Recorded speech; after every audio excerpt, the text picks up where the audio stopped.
Sorry finance minister हैं, वो wonderful lady हैं and she has done a lot in the past.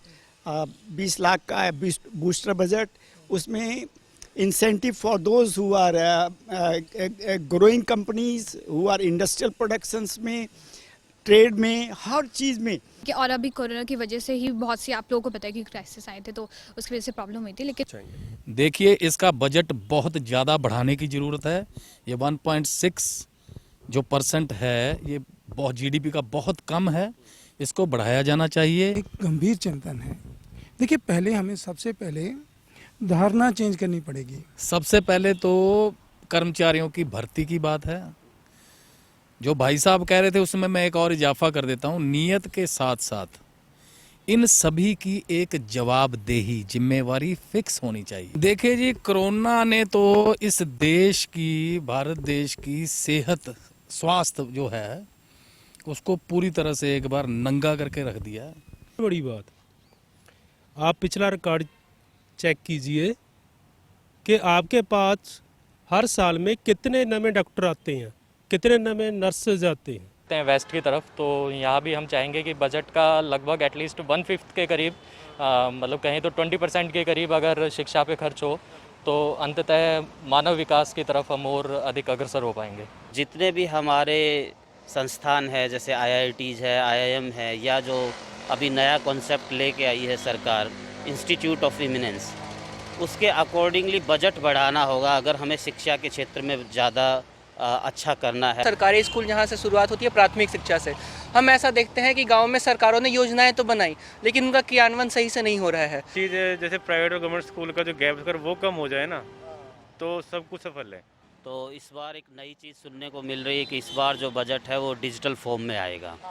तो एक तो इसमें अच्छी बात ये है कि चलो पेपर की बचत होगी, बट दूसरी बात ये है कि पेपर फॉर्म में बजट जो होता है तो वो मोर एक्सेसिबल होता है। बहुत सारे छात्र हैं जो टैलेंटेड हैं। आप देखो दिल्ली विश्वविद्यालय में आपके 95% अंक होते हुए भी इस बात की कोई गारंटी नहीं है कि आपका एडमिशन होगा। ये तो हमको अपनी डिफेंस फोर्सेस को इक्विप करना होगा। हाल ही में जब ये बैन लगाया गया था और सडन रिक्वायरमेंट हुई तो $2 बिलियन की हमने इंपोर्ट्स करी हैं। अभी आपको उसको भी करना है और साथ में आपको नया इक्विपमेंट जो लेना है, अपनी फोर्सेस को आपने इक्विप करना है। इतनी मोटी किताब है, उसमें शिफ्ट ही करते रहो कि आप कैसे खरीदना है। या हमारा जो डिफेंस एक्विजिशन काउंसिल, या हम एक आइटम डिसाइड करते हैं, उसके बाद अप्रूव होने के बाद भी वो आइटम नहीं आती है और उसके बाद 5 साल वो आइटम पुरानी हो जाती है। अगर हम एक प्लान के मुताबिक करें, अगर चाइनीज़ ने बोला हमारी एक ड्रीम है तो हमारी ड्रीम है। चलो जैन ने बड़ी फतेह की बात बोली है आज, अगर हम चाहें तो क्या नहीं कर सकते हैं। 62 वॉर के बाद सडनली बजट इम्प्रूव किया गया, जिससे कि हमारा, जिसकी वजह से हमें उसका फ़ायदा मिला 65 वॉर में।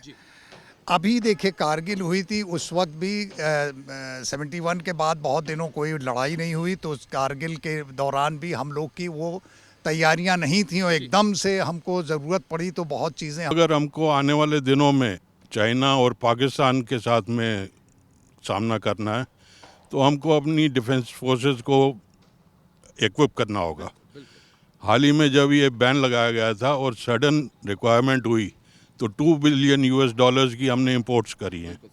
अभी आपको उसको भी करना है और साथ में आपको नया इक्विपमेंट जो लेना है, अपनी फोर्सेस को आपने इक्विप करना है। उम्मीद जब की जाए कि जब आदमी कोई पीछे अच्छा किया हो। अरे सबसे पहले तो ये अपने बिल वापस ले ले। बहुत सारी खामियां हैं और कृषि बिल ये किसानों ने नहीं मांगा, किसानों ने जो चीज़ें मांगी वो किसान को कभी दी नहीं गई। सरकार से मैं यही, सीतारमण जी से यही रिक्वेस्ट कर सकती हूँ कि थोड़ा सा सब सामान सस्ता करें वो, और सिलेंडर भी इतना महंगा हो गया है, उन्होंने 100 रुपीज़ बढ़ा दिए हैं, 100 रुपये बढ़ा दिए हैं। तो करवाना चाहते हैं। जो बजट होता है ना वो कम्प्लीटली गृहिणी के लिए ही होता है, क्योंकि गृहिणी ही घर का संचार कर रही है, चाहे बात किचन की हो। तो हम तो चाहेंगे वही समय आ जाए, हाँ कोरोना का समय ना आए। अगर कोई चीज़ मान लीजिए किसी एक 100 रुपीज़ के प्राइस पे थी, वो ऑलमोस्ट मोर देन 140 रुपीज़ को टच कर गई है। तो अगर हम लोग और नॉर्मली जो थोड़ा बियर भी कर सकते हैं, तो एक आम इंसान जो डेली वेजर है, इसके लिए तो सस्टेन करना और भी मुश्किल रहेगा। उन हालात में सबसे बेटर वही रहेगा कि अगर अफोर्डेबल चीज़ डेली। चलिए हम एक छोटा सा ब्रेक ले रहे हैं, लेकिन बजट का काउंटडाउन ब्रेक के बाद भी जारी रहेगा।